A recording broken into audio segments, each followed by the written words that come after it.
Hello students, welcome back. Second part है chapter rural development का। And नया channel है, पहली वीडियो डाल रहा हूं और चैनल का नाम इकोनॉमिक्स विद सैंडी सर। तो आई होप अगर ये वीडियो आपको पसंद आएगी तो आप लाइक करेंगे, सब्सक्राइब करेंगे। ओके, तो let's start. Diversification and productive activities.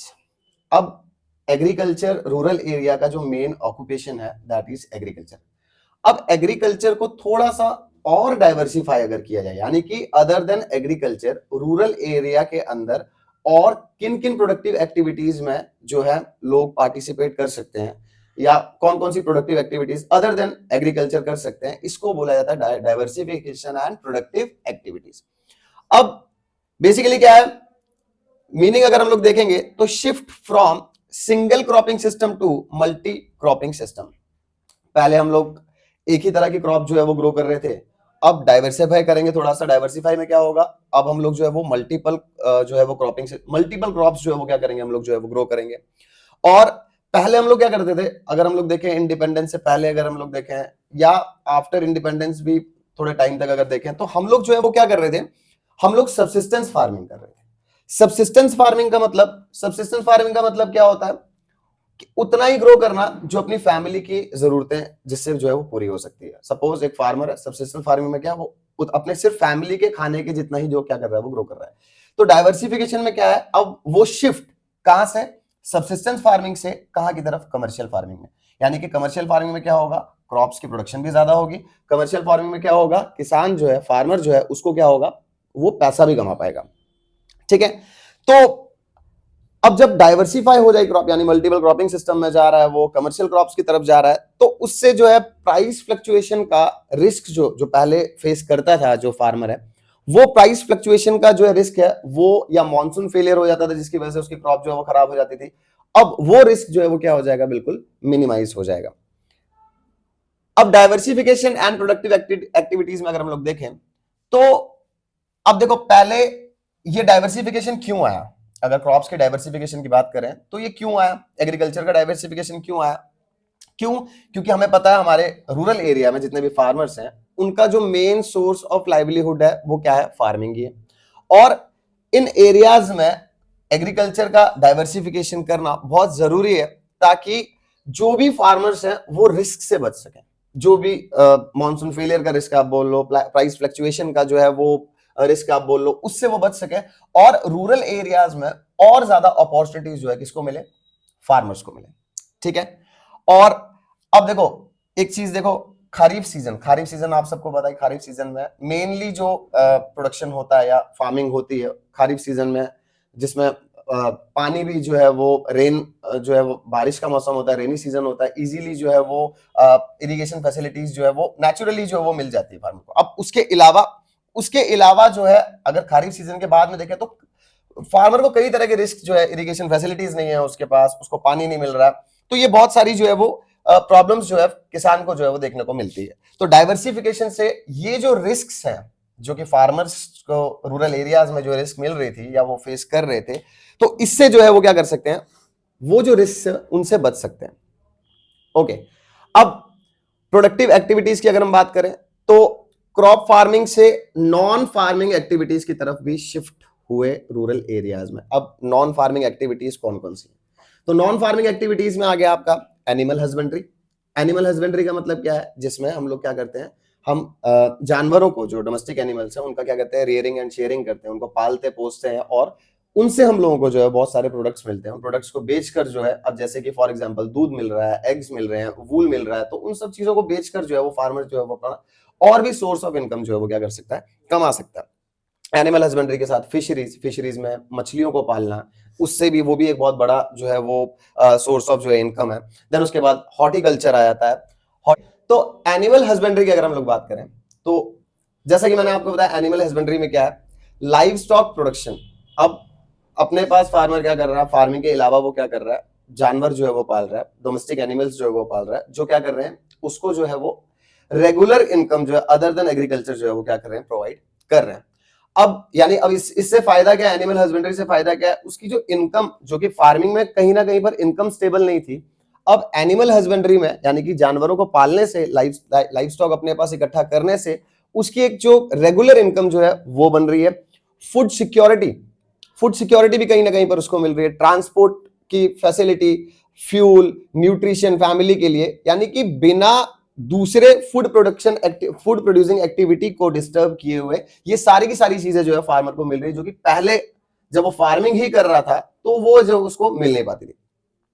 अब अगर हम लोग देखें तो लाइव स्टॉक सेक्टर ने ही 70 मिलियन स्मॉल और मार्जिनल फार्मर्स, जिसमें लैंडलेस लेबरर्स है, उनको भी लाइवलीहुड ऑप्शंस जो है वो प्रोवाइड किए। मींस कि अगर वो फार्मिंग नहीं भी कर रहे हैं और अगर वो लोग किसमें एनिमल हस्बेंड्री में ही अगर वो इन्वॉल्व है, तो वहां से ही 70 मिलियन जो फार्मर, छोटे फार्मर, लैंडलेस लेबरर्स जो है, उनको जो है वो क्या कर रहे हैं, उनको जो है जॉब्स मिल रही है, एक तरह का लाइवलीहुड जो है उनको वहां से मिल रहा है। और इसमें ऐसा नहीं कि मैन, खाली की मैन वो ही जो है वो पार्टिसिपेट कर रहा है या वो ही जो है इन्वॉल्व है इसके अंदर, बहुत सारी वुमेन भी हैं जो कि एनिमल हस्बेंड्री को में इन्वॉल्व होकर वो भी एक अच्छी इनकम जो क्या कर रही है, जनरेट कर रही है। नेक्स्ट आता है फिशरीज। अब फिशरीज आपको पता है मछलियों को पालना, इसमें कुछ बहुत ज्यादा डिटेलमेंट नहीं है, इसमें ये सबको पता है कि जैसे कि फिशिंग कम्युनिटी की अगर हम बात करें इंडिया में, तो वो पानी को, वाटर बॉडी को, यानी समुद्र, ओशियन, नदी, उनको अपनी मदर मानती है, प्रोवाइडर मानती है। तो वाटर बॉडीज में सारी की सारी वाटर बॉडीज आ गई, आपकी सी आ गया, आपका ओशियन आ गया, आपका river, lakes, natural aquatic pond, सारे के सारे आ गए। इंडिया में जो है ये जो फिशरीज जो है वो भी एक एडिक्वेट अमाउंट में जो है वो क्या इनकम जो है, स्पेशली इस ग्रुप को, यानी कि जिसको मछुआरे बोलते हैं, इनको, अदर देन, क्योंकि ये लोग तो टोटली इसी के ऊपर जो है वो डिपेंडेंट है, तो ये भी अब एक मतलब एक समझ लो एक पॉपुलर टाइप का, बहुत सारे लोग जो है इसमें इन्वॉल्व हो रहे हैं फिशरीज में, वो मछली पाल रहे हैं, मछली पालने से जो है उनकी एक रेगुलर इनकम जो है वो क्या हो रही है, जनरेट हो रही है। ठीक है, अब देखो ये बेसिक डाटा है, आंकड़े है, इसमें कुछ समझाने वाला ऐसा नहीं है, क्योंकि अगर बोलूं कि प्रेजेंटली फिश प्रोडक्शन जो है इनलैंड सोर्सेज से 49% जो है वो टोटल फिश प्रोडक्शन में कंट्रीब्यूट कर रहा है, ठीक है ना। बचा हुआ जो 51% है वो कहां से आ रहा है, वो मैराइन सेक्टर से, समुद्र से आ रहा है। तो मींस ये बेसिकली डाटा है, ये आप बुक में भी देख सकते हो, इसमें कुछ ज्यादा एक्सप्लेन करने वाला नहीं है। ओके, नेक्स्ट आता है हॉर्टिकल्चर। अब हॉर्टिकल्चर के अंदर क्या आता है, हॉर्टिकल्चर में फ्रूट्स का प्रोडक्शन, वेजिटेबल्स का प्रोडक्शन, फ्लावर्स का प्रोडक्शन या मेडिसिनल प्लांट्स जो है उनको ग्रो करना, और ये भी जो एक साबित हुआ है बहुत बड़ा सोर्स ऑफ इनकम लोगों के लिए। ठीक है, और अब अगर हम देखें तो इंडिया जो है वो लार्जेस्ट प्रोड्यूसर है किसका, फ्रूट्स एंड वेजिटेबल्स का, और इसी की वजह से जो है इंडिया में जो है वो क्या आया, गोल्डन रेवोल्यूशन आया। तो गोल्डन रेवोल्यूशन बेसिकली का मतलब क्या होता है कि फ्रूट्स, वेजिटेबल्स, इन सब की जो है वो प्रोडक्शन को जो है वो क्या करना, फ्लावर्स की प्रोडक्शन को जो है वो क्या करना, बढ़ाना, इसको बुलाया जाता है गोल्डन रेवोल्यूशन।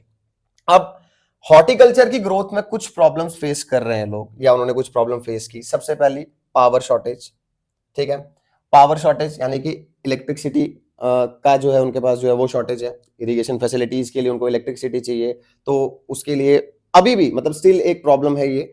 सेकंड जो है, रूरल और अर्बन मार्केट के बीच में कोई लिंक नहीं है, यानी कि एक लिंक अगर हो तो क्या होगा, रूरल एरिया से जो है अर्बन मार्केट में जो है, जो रूरल एरिया में ग्रो किए जा रहे हैं क्रॉप्स वगैरह, अपना फ्रूट्स वगैरह, जो भी वेजिटेबल्स वगैरह जो है, उनको डायरेक्टली जो है वो अर्बन एरियाज में लेकर आया जा सकता है, लेकिन वो लिंक कहीं ना कहीं पर नहीं है।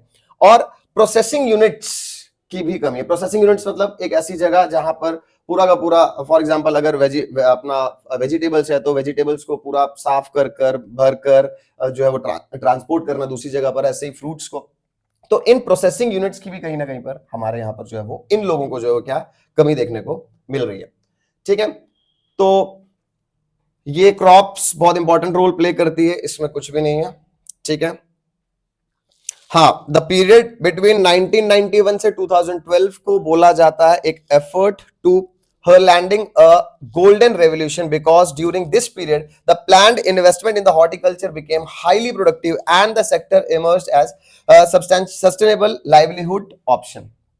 तो यानी कि 91 से 2012 का जो टाइम पीरियड है, इसके बीच में जो है इस पीरियड को गोल्डन रेवोल्यूशन बोला जाता है, क्योंकि इस टाइम पर जो है जो इन्वेस्टमेंट की गई हॉर्टिकल्चर में वो बहुत ज्यादा फ्रूटफुल जो है वो साबित हुई। Fruitful horticulture, fruitful. ठीक है, ओके। और लीडर प्रोड्यूसर है, अब इंडिया की बात कर लेते हैं, तो वो लीडर प्रोड्यूसर जो है जिसमें बहुत सारे फ्रूट्स की वैरायटीज को जो है वो ग्रो करता है, जिसमें आपके मैंगोज आ गए, बनानास, कोकोनट, कैश्यू नट्स और बहुत सारे जो है स्पाइसेस।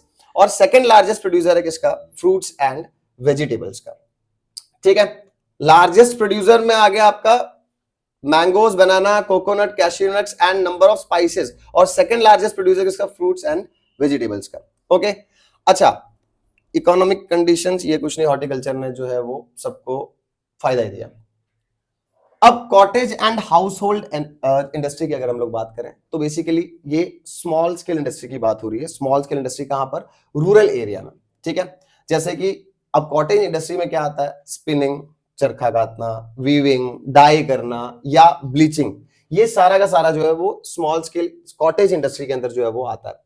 कुछ घर में ही कुछ लोग जो है कुछ हाउस होल्ड एक्टिविटीज भी कर रहे हैं, जैसे साबुन बनाना, जैसे गुड़िया बनाना। ठीक है, तो ये alternative source of income generation है कहां पर? बहुत सारे रूरल एरियाज में। अब इसके अलावा अदर ऑल्टरनेट लाइवलीहुड ऑप्शंस हमारे पास क्या है? तो अब देखो, इसके अलावा आईटी जो है, आईटी सेक्टर में भी एक बहुत बड़ा जो है जिसको बोलते हैं हम लोग जो है वो रेवोल्यूशन जो है वो आया है इंडियन इकोनॉमी में। और आईटी जो है क्रिटिकल रोल जो है वो प्ले कर सकती है किसमें? अचीव करने में सस्टेनेबल डेवलपमेंट और food security in the 21st century. देखो, कहीं ना कहीं पर हम लोग पूरे के पूरे, चाहे आप primary sector, secondary sector, tertiary sector, किसी भी सेक्टर को आप देख लो, हम लोग आईटी के ऊपर डायरेक्टली इनडायरेक्टली जो हम लोग क्या है डिपेंडेंट है। तो ये एक बहुत बड़ा रेवोल्यूशन लेकर आ सकता है किसमें? फूड सिक्योरिटी को लेकर। गवर्नमेंट जो है उन एरियाज को, इस आईटी सेक्टर की मदद से गवर्नमेंट उन एरियाज को प्रेडिक्ट कर सकती है जो एरियाज फूड इनसिक्योर्ड एरियाज है, जहां पर अभी भी फूड सिक्योरिटी की जो है वो जरूरत है, या वो वल्नरेबल है अभी भी, जहां पर इंफॉर्मेशन नहीं है, जहां पर कोई टेक्नोलॉजी नहीं है, तो वो आईटी सेक्टर हमें मदद कर सकता है उन तक पहुंचने में। तो आईटी सेक्टर एक ऑल्टरनेटिव जो है जिसको हम लोग बोल सकते हैं एक ऑप्शन है। ठीक है, उसके बाद एग्रीकल्चर सेक्टर के ऊपर भी जो है वो बहुत पॉजिटिव इंपैक्ट है आईटी सेक्टर का, क्योंकि जो है अलग अलग इमर्जिंग टेक्नोलॉजीज के बारे में बताता है, प्राइजेस के बारे में, वेदर के बारे में, कैसा वेदर रहने वाला है, उससे एग्रीकल्चर में बहुत बड़ी हेल्प होती है, सॉइल की कंडीशन, अलग अलग क्रॉप्स को ग्रो करने के लिए। तो यानी कि ये आईटी सेक्टर यहाँ पर भी जो है वो बहुत बड़ा जो है हेल्पफुल जो है वो माना गया। ठीक है, अच्छा, तो यानी कि सोसाइटी के अंदर पूरी की पूरी नॉलेज को पहुंचाने में रिगार्डिंग एग्रीकल्चर, रिगार्डिंग फार्मिंग, तो आईटी सेक्टर एक कैटलिस्ट का काम कर सकता है। कैटलिस्ट क्या होता है? कैटलिस्ट अगर आप लोगों ने केमिस्ट्री में पढ़ा होगा, जो क्या करता है, किसी भी रिएक्शन की स्पीड को क्या कर देता है? इंक्रीज कर देता है। तो यहां पर भी आईटी सेक्टर जो है सोसाइटी के अंदर जो है वो नॉलेज, जिन लोगों तक नॉलेज नहीं है उन लोगों तक जो है वो कैटलिस्ट की तरह जो है वो फास्ट बहुत वो नॉलेज को, उन टेक्नोलॉजीज को क्या कर सकता है? पहुंचा सकता है। और आईटी सेक्टर में सबसे आज के टाइम पर अगर आप देखो, ह्यूज पॉपुलेशन जो है, यानी कि आईटी सेक्टर बहुत बड़े एक सेक्शन पॉपुलेशन के सेक्शन को क्या कर रहा है? एम्प्लॉयमेंट भी दे रहा है। तो यानी कि एम्प्लॉयमेंट जनरेशन रूरल एरियाज में भी जो है वो एम्प्लॉयमेंट जनरेशन का एक बहुत बड़ा सोर्स जो है वो हो सकता है। ठीक है, फिर आता है आपका sustainable development and organic farming. अब सस्टेनेबल डेवलपमेंट का मतलब क्या होता है? देखो, सस्टेनेबल डेवलपमेंट का मतलब क्या होता है कि जो भी हमारे पास एग्जिस्टिंग रिसोर्सेज है उनको हमें क्या करना है? जुडिशियली हमें उनको क्या करना है? यूज करना है, ताकि उन रिसोर्सेज को हम लोग क्या कर सके? अपने फ्यूचर जनरेशन के लिए भी जो है वो क्या कर सके? बचाकर रख सकते हैं। और जिसमें ऑर्गेनिक फार्मिंग सिस्टम जो है, जो क्या है, जिसमें हम लोग क्या करते हैं? अब देखो, दो तरह का फार्मिंग सिस्टम है। ऑर्गेनिक फार्मिंग में क्या होता है? आप जितने भी इनपुट्स यूज कर रहे हो वो सारे के सारे नेचुरल इनपुट्स को आप जो है वो यूज करते हो, जिससे मतलब ना ही सॉइल को कोई प्रॉब्लम, ना ही क्रॉप्स को कोई प्रॉब्लम, और ना ही जो कंज्यूम कर रहा है उनको कोई प्रॉब्लम। मतलब पूरी तरह से ये लोग नेचुरल इनपुट्स को जो है वो यूज करते हैं। मतलब कि फर्टिलाइजर्स यूज नहीं कर रहे हैं लोग, इंसेक्टिसाइड यूज नहीं कर रहे हैं, पेस्टिसाइड, किसमें? ऑर्गेनिक फार्मिंग में। तो ऑर्गेनिक फार्मिंग क्यों जरूरी है? सबसे पहले अगर हम लोग देखें तो रिसेंट ईयर्स में सब लोगों को पता है, आपने भी पढ़ा होगा, साइंस में भी पढ़ा होगा, आपने पोल्यूशन, अलग अलग तरह के आपने पोल्यूशन के बारे में पढ़ा होगा, और जो किसकी वजह से हो रहा है, जो भी केमिकल बेस्ड फर्टिलाइजर्स या पेस्टिसाइड्स जो है, किसमें हम लोग जो क्रॉप्स को ग्रो करने में हम लोग जो है वो यूज करते हैं, कहीं ना कहीं पे हमारी हेल्थ के ऊपर जो है वो बहुत बड़ा असर ये केमिकल फर्टिलाइजर्स, ये इंसेक्टिसाइड्स, ये पेस्टिसाइड्स जो है वो डाल रहे हैं। और हेल्थ इज वेल्थ, हेल्थ बहुत जरूरी है। तो इसलिए ये जो केमिकल फर्टिलाइजर्स, टॉक्सिक पेस्टिसाइड्स जो है हम लोग जो ये यूज कर रहे थे हमारी फूड चेन के अंदर, कहीं ना कहीं पे ये लोग जो है वो घुस चुके हैं, जिसकी वजह से बहुत सारी बीमारियां जो है वो लोगों को जो है वो क्या करनी पड़ रही है, फेस करनी पड़ रही है। इसीलिए अब स्ट्रेस दिया जा रहा है किसके ऊपर, एक इको फ्रेंडली सिस्टम, यानी कि सस्टेनेबल डेवलपमेंट का ही एक पार्ट है ऑर्गेनिक फार्मिंग, जिसको इको फ्रेंडली बोला जाता है। क्यों? क्योंकि मैंने जैसे कि आपको बताया कि ऑर्गेनिक फार्मिंग के लिए हम जो भी इनपुट्स यूज कर रहे हैं वो सारे के सारे नेचुरल इनपुट्स हैं, और उनसे हमारी सेहत के ऊपर जो है वो हमारी सेहत बहुत अच्छी हो जाएगी, उनसे हार्मफुल इफेक्ट्स हमारे जो हेल्थ के ऊपर जो है वो कोई भी नहीं है। अब देखिए, इन शॉर्ट अगर देखा जाए ऑर्गेनिक फार्मिंग या ऑर्गेनिक एग्रीकल्चर देखें तो ये एक पूरा का पूरा एक सिस्टम है फार्मिंग का, जो क्या करता है, रिस्टोर करता है, मेंटेन करता है और इनहैंस करता है किसको, इकोलॉजिकल बैलेंस को। तो यानी कि हमारी इकोलॉजी को बैलेंस करने में मदद कहीं ना कहीं पर कौन करता है, ऑर्गेनिक फार्मिंग। और अब देखो, जितने भी बड़े बड़े सेलिब्रिटीज है या जितने भी बड़े बड़े लोग जो है वो लोग जो है वो डिमांड कर रहे हैं किसकी, इस ऑर्गेनिक फार्मिंग में बने हुए गुड्स की, जो भी क्रॉप्स जो यहाँ पर जो है वो ग्रो हो रही है। तो यानी कि पूरे के पूरे अक्रॉस द वर्ल्ड में आप कह सकते हो कि ऑर्गेनिक फार्मिंग जो है वो बहुत ज्यादा पॉपुलर जो है वो हो चुका है। और बहुत सारी कंट्रीज है जहां पर 10% उनका जो फूड सिस्टम जो है वो किसके अंडर में है, इस ऑर्गेनिक फार्मिंग के अंडर में। और बहुत सारी रिटेल चेन्स है, बहुत सारी सुपरमार्केट्स है, ठीक है ना, जिनको ग्रीन स्टेटस मिला है कि वो लोग क्या कर सकते हैं, ऑर्गेनिक जो है वो फूड्स जो है वो सेल कर सकते हैं, ठीक है। अब थोड़ी सी प्रॉब्लम है थोड़ी सी, बट ये भी with the passage of time ठीक हो जाएगी। क्या है, ऑर्गेनिक फार्मिंग की जो क्रॉप्स आप बोल लो, वो उनका जो प्राइस है वो कहीं ना कहीं पर जो कन्वेंशनल क्रॉप्स हम लोग जो है यूज करते हैं उनसे जो है थोड़ा सा उनका जो है वो प्राइस जो है वो क्या होता है, ज्यादा होता है। लेकिन जो कन्वेंशनल क्रॉप्स हम लोग यूज कर रहे हैं उससे बहुत ज्यादा हेल्दी होता है क्या, ये ऑर्गेनिक फार्मिंग वाले। तो इसके बेनिफिट्स आप लोग देख लो। तो ऑर्गेनिक एग्रीकल्चर जो है वो क्या करता है कि जो भी कॉस्टलियर एग्रीकल्चर इनपुट्स हमें लगते थे, पेस्टिसाइड लाना है, हमें इंसेक्टिसाइड्स लाना है, हमें जो है फर्टिलाइजर्स लेकर आना है, ठीक है, तो उनसे जो है वो हम लोगों को जो है वो बचाता है कि हम लोग क्या करें, नेचुरल इनपुट्स को हम लोग क्या करें, यूज करें, मैन्योर को जो है हम लोग क्या करें, यूज करें, ताकि उस खर्चे से हम लोग बच सकें। और ऑर्गेनिक फार्मिंग जो है वो क्या कर रहा है, ऑर्गेनिक एग्रीकल्चर जो है वो क्या कर रहा है, वो हमारे लिए इनकम भी जनरेट करने में जो है वो मदद कर रहा है। क्योंकि अब ऑर्गेनिकली ग्रोन क्रॉप्स जो उनकी डिमांड बहुत बढ़ रही है, तो जितनी डिमांड बढ़ेगी, जितना ऑर्गेनिक फार्मिंग हम लोग करेंगे, उतना एक्सपोर्ट्स हम लोगों का भी जो है वो क्या होगा, ज्यादा होगा। जितना एक्सपोर्ट्स हम लोगों का ज्यादा होगा तो कहीं ना कहीं पर जो है वो इनफ्लो होगा किसका, पैसे का, और नेशनल इनकम पे कहीं ना कहीं पर जो है वो असर पड़ेगा, बढ़ेगी, ठीक है, ओके। और देखो, जितने भी अलग अलग जगह पर बहुत सारी स्टडीज हुई है, उन स्टडीज में ये भी पता लगा है कि जो ऑर्गेनिकली ग्रोन फूड जो होता है उसमें ज्यादा न्यूट्रिशन वैल्यू होती है, किससे, केमिकल फार्मिंग से ज्यादा न्यूट्रिशन वैल्यू जो है वो किसमें, ऑर्गेनिकली जो हम लोग खाना जो क्या करते हैं, क्रॉप्स जो हम लोग क्या करते हैं, ग्रो करते हैं। अब ऑर्गेनिक फार्मिंग में क्या होता है कि हमें ज्यादा लेबर इनपुट्स जो है वो चाहिए होता है, किससे, कन्वेंशनल फार्मिंग से। तो इंडिया जो है वो ऑर्गेनिक फार्मिंग को एक मान सकते हो अट्रैक्टिव प्रोपोजिशन मानता है, जो क्या कर सकता है, बहुत सारे रूरल एरिया में, इवन अर्बन एरियाज में भी जहां पर लैंड है, जहां पर लोग खेती कर सकते हैं, उनके लिए एक बहुत बड़ा सोर्स ऑफ इनकम जो है, देख सकते हैं हम इसको, ठीक है, ओके। अब कंक्लूजन पे पहुंच चुके हैं हम, चैप्टर के एंड पर हम लोग पहुंच चुके हैं। तो यहां से कंक्लूजन में क्या है, ये तो क्लियर है कि अगर कुछ चेंजेस ना आए, रूरल सेक्टर जो है, मतलब अगर रूरल एरियाज के हम लोग अंदर में हमने अगर कुछ चेंजेस नहीं लाए, तो रूरल एरिया जैसे कि बैकवर्ड एरिया ही जाना जाता है, तो वो आगे भी बैकवर्ड एरिया ही बोला जाएगा, कंटिन्यू वैसे ही रहेगा वो। तो इसीलिए एफर्ट्स जो है, हमें बहुत ज्यादा एफर्ट्स डालने की जरूरत है, कहां पर, ताकि हम लोग रूरल एरियाज को जो है और डेवलप कर सकें, ठीक है, और डाइवर्सिफाई कर सकें। वहां पर dairy farming, poultry, fisheries, vegetable, fruits, इन सबको जो है हम लोग वहां पर ये सारी की सारी प्रोडक्टिव एक्टिविटीज में जो है वो लोग पार्टिसिपेट करें, और रूरल एरिया को हम लोग कनेक्ट करें किसके साथ, अर्बन एरिया के साथ, ताकि जो भी इन्वेस्टमेंट हो रूरल एरियाज में उसके हाई रिटर्न्स जो है उनको मिले। और इंफ्रास्ट्रक्चर एलिमेंट्स भी बहुत जरूरत है हमें, जैसे कि क्रेडिट हो गया, मार्केटिंग हो गई, उसके बाद फार्मर फ्रेंडली एग्रीकल्चरल पॉलिसीज जो गवर्नमेंट बनाएगी, मतलब जो भी पॉलिसीज गवर्नमेंट बनाती है जो कि फार्मर के लिए जो है बेनिफिशियल है, उन पॉलिसीज की जरूरत है।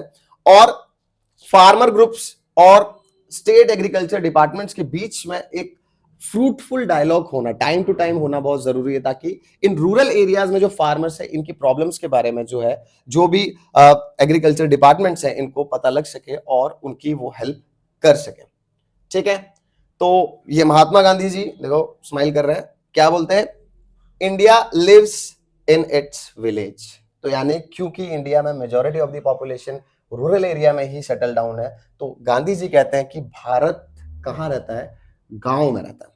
ठीक है, तो thank you, this was the end of this chapter rural development. I hope अब ये this is my first video, तो मे बी बीच में कुछ भी ऊपर नीचे थोड़ा बहुत हो सकता है, बट आई विल ट्राई कि नेक्स्ट वीडियो में और अच्छा जो है कंटेंट आपके सामने में लेकर आऊं। तो अगर आपको वीडियो पसंद आई हो तो प्लीज लाइक करें, सब्सक्राइब करें, एंड थैंक यू।